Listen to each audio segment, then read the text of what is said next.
Now getting you the latest in the Qatar diplomatic crisis. This is what United States President Donald Trump had said on June 10th. Listen in. At a very high level. And in the wake of that conference, nations came together and spoke to me about confronting Qatar over its behavior. I decided, along with Secretary of State Rex Tillerson, our great generals and military people, the time had come to call on Qatar to end its funding. They have to end that funding. And now, in a complete about turn, the United States administration is questioning the boycott of Qatar. Listen in to this. Now that it's been more than 2 weeks since the embargo started, we are mystified that the Gulf states have not released to the public, nor to the Qataris, the details about the claims that they are making toward Qatar.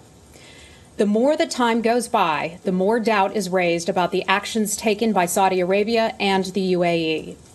At this point, we are left with one simple question. Were the actions really about their concerns regarding Qatar's alleged support for terrorism, or were they about the long-simmering grievances between and among the GCC countries? The State Department's comments mark a sharp about turn from Trump's backing the embargo and accusing Qatar of being a high-level sponsor of terrorism. On June 5th, Saudi Arabia, UAE, Bahrain and Egypt cut diplomatic ties with Qatar, saying that Doha supports and funds terrorism in the region.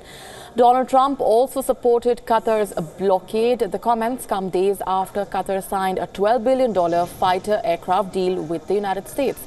Also, there are more than 10,000 U.S. troops at the U.S. Central Command base in Qatar. The comments once again display the Trump administration's flip-flop on foreign policy. Meanwhile, owing to the disruptions in supply, India's export of fruits and vegetables has jumped by 15% over the past 2 weeks due to an increase in demand.